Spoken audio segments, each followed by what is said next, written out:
केशवं कृष्ण दामोदरम अच्युतं केशवं कृष्ण दामोदरम राम नारायणं जानकी वल्लभम श्री कृष्ण गोविंद हरे मुरारी हे नाथ नारायण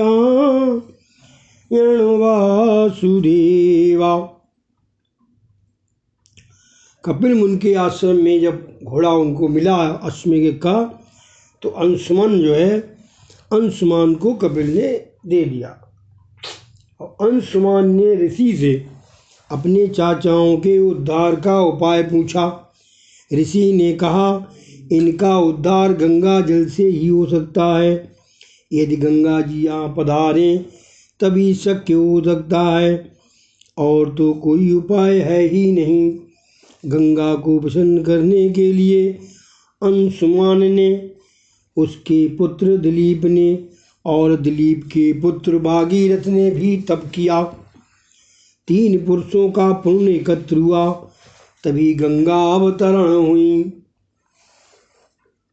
3-4 जन्म का तप पुण्य एकत्र होने पर ही ज्ञान गंगा का अवतरण होता है।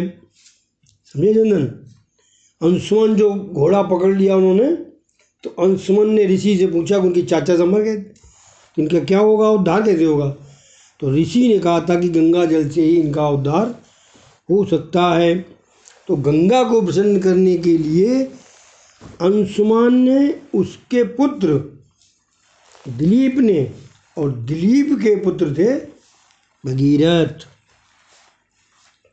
ने तप किया। 3 पुरुषों का पूर्ण जब एकत्र हुआ तभी गंगा अवतरण हुआ।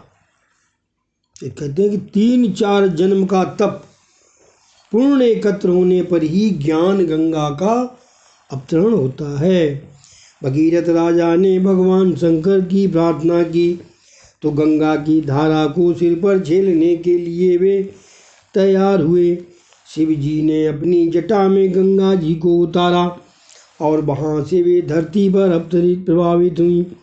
गंगा जी अनेक स्थानों को पवित्र करती हुई पाताल में गईं। गंगा जी का स्पर्श होने पर उस भस्म में से दिव्य पुरुष उत्पन्न हुए। इस प्रकार सगर के पुत्रों को सद्गति प्राप्ति हुई। राजन, गंगा जल का स्पर्श यदि मृत्यु के पश्चात भी मुक्ति देता है, तो जीते जी उसका पान करने से सद्गति मिलना कोई आश्चर्य की बात नहीं है। जीव को शिव होना है। यदि ज्ञान गंगा को अपने सिर पर धारण करे तो शिव बना जा सकता है। गंगा ज्ञान का स्वरूप है। गंगा जी को भगीरथ राजा ने अवतरित किया, अतः उनका एक नाम भागीरथी भी हुआ। गंगा जी नारायण के चरणों में से प्रकट हुई हैं। गंगा जी नारायण के चरणों में हैं, तो शिव जी के सिर पर आगे चलकर इस देश में एक खडवांग नाम का राजा हुआ। उसने देवों की ओर से जाना कि 2 घटिका के बाद उसकी मृत्यु होगी, तो उसने सब कुछ छोड़कर भगवान से मन जोड़ लिया। परमात्मा का ध्यान करते हुए उसने देह त्याग किया। उसे सद्गति मिली। इस प्रकार 2 घटिका माने होता है 39 मिनट में खडवांग ने आत्म कल्याण कर लिया। खडवांग के बाद दीर्घबाहु राजा हुआ, और उसके बाद हुए रघु महाज्ञानी और उदार था।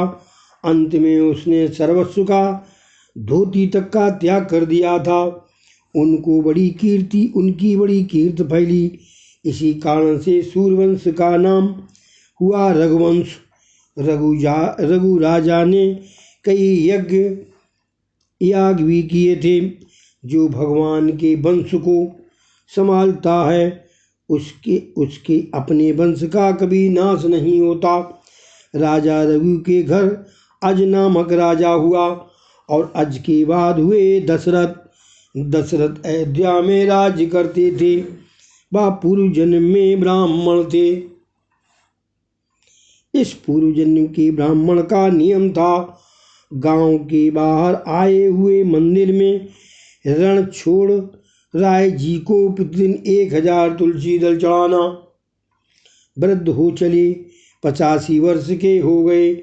एक बार ज्वर आया तो उन्होंने ज्वर से कहा, तू आए इसमें मुझे कोई आपत्ति नहीं है, किंतु मेरी ठाकुर पूजा के बाद आना।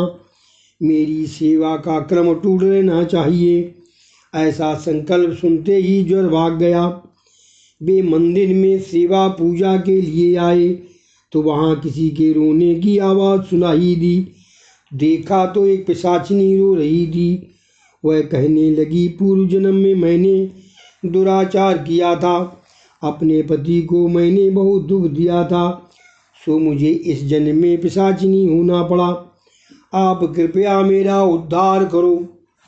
ये कहानी किसकी है?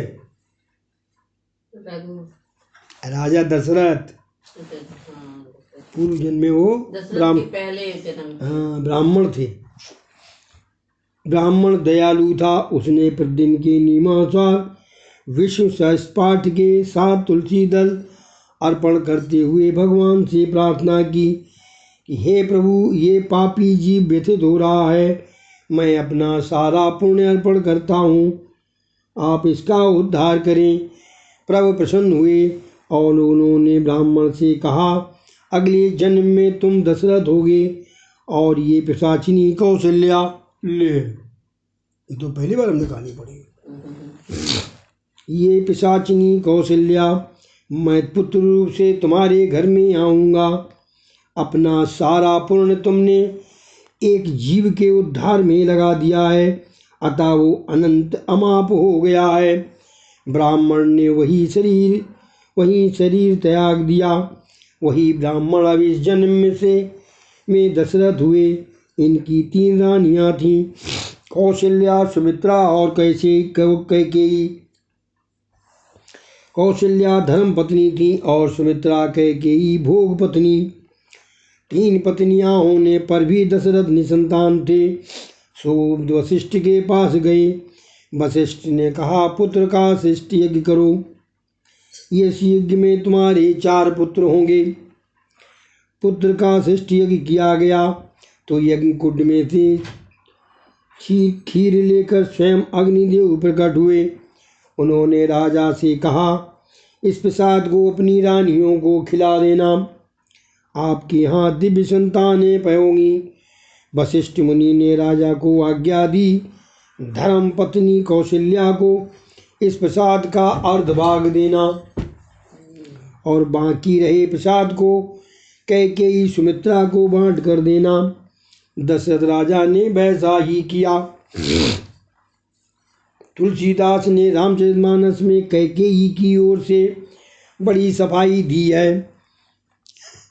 डोगरे साहब हैं, तुलसीदास जी के ऊपर लिख रहे हैं।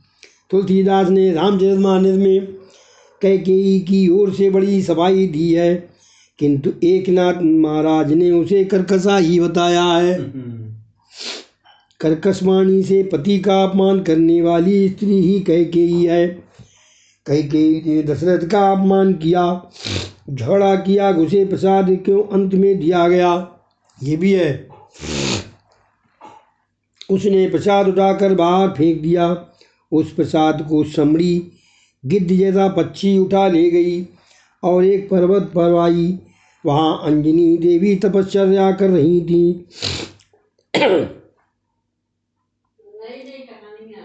उस समड़ी ने अंजनी देवी के सिर पर छाया की और प्रसाद भी दिया। अंजनी देवी ने प्रसाद खा लिया तो उनको हनुमान जी प्राप्त हुए। अब कैकेयी को प्रसाद गंवाने का दुख और पश्चाताप होने लगा। कौशल्या बड़ी उदार थी। उन्होंने अपने भाग्य के प्रसाद से कुछ अंश कैकेयी को दिया।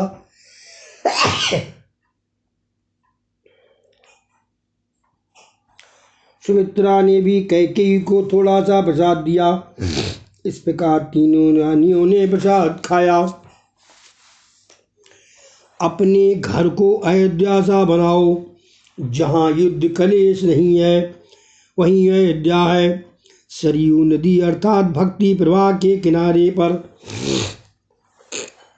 रहने पर शरीर भी अयोध्या बनेगा और ऐसी नगरी में बसा हुआ जीवात्मा दशरथ जितेंद्रीय बनेगा। मानव जीवन क्षणभंगुर है, ऐसा मानकर मनुष्य को निरपेक्षता और नम्रता धारण करनी चाहिए।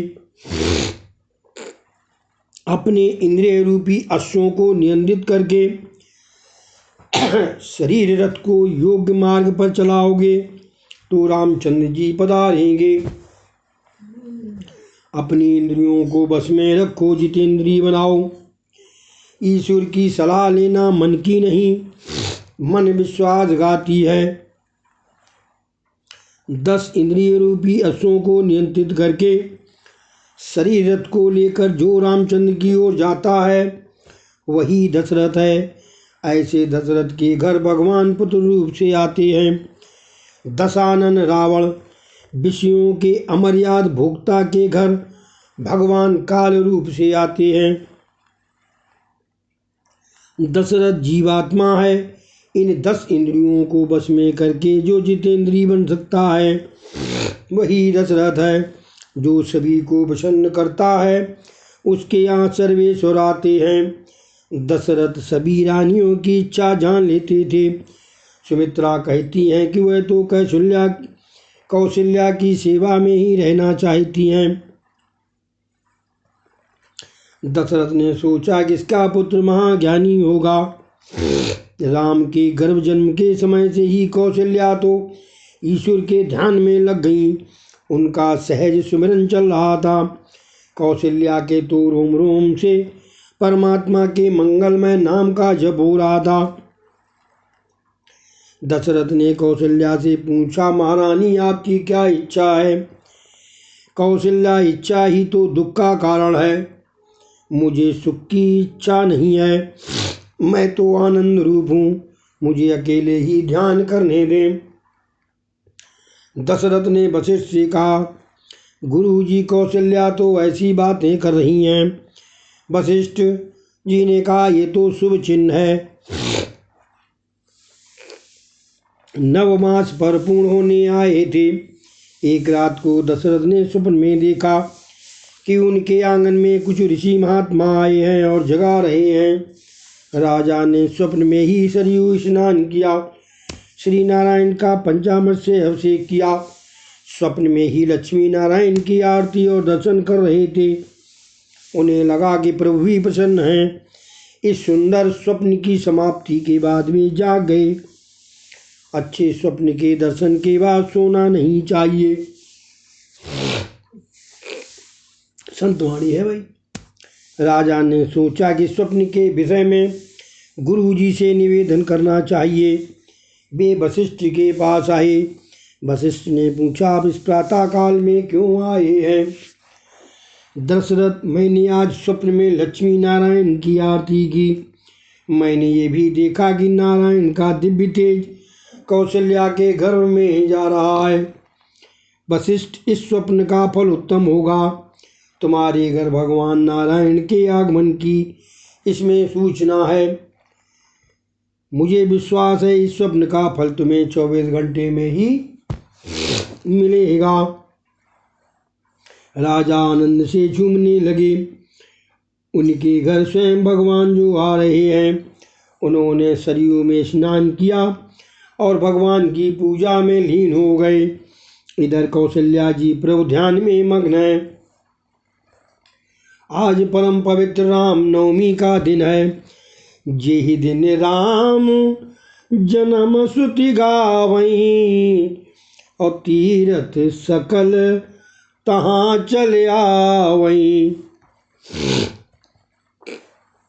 भगवान शंकर जोशी के वेश में अयोध्या की गलियों में घूम रहे हैं। उनके इष्ट देव हैं बालक राम। प्रातः काल से ही देव गंधर्व प्रतीक्षा कर रहे हैं। वैष्णव जन जब तक अत्यंत आतुर नहीं होते हैं तब तक भगवान का जन्म नहीं होता। परम पवित्र समय आया। चैत्र मास शुक्ल पक्ष और नवमी तिथि मध्याह्न का समय हुआ। और देखो 12 पूरे बजे। भई प्रकट कपाला, भई कृपट प्रगट कृपाला, दीन दयाला कौशल्या हितकारी। हर्षित महतारी मुनि मनहारी, अद्भुत रूप विचारी। लोचन अभिरामा तनु घन श्यामा, निज आयुष भुज चारी। भूषण बनमाला नयन विशाला, शोभा सिंधु करारी। कही दुई कर जोरी, स्तुति तोरी, कई विधि करऊँ अनंता। माया गुण ज्ञानातीत अमाना, वेद पुराण बनंता। करुणा सुख सागर सब गुण आगर, यही गावई श्रुत संता।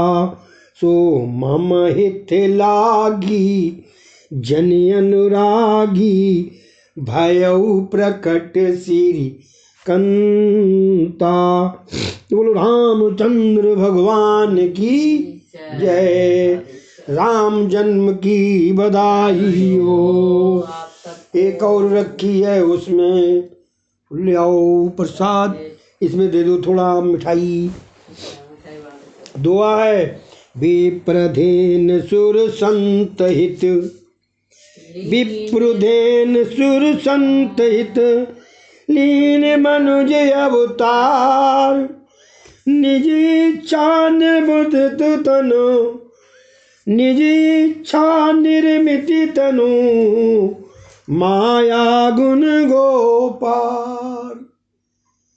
सियावर राम चंद्र की जय, रघुपति रामचंद्र की जय। दशरथ के घर साक्षात परम ब्रह्म श्री हरि प्रकट हुए। जो निर्गुण थे वही भक्तों के प्रेम के कारण आज सगुण बन गए। श्री कृष्ण गोविंद हरे मुरारे, हे नाथ नारायण वासुदेवा। हरे कृष्ण कृष्ण कृष्ण हरे हरे, हे राम राम राम हरे हरे। वाह भाई।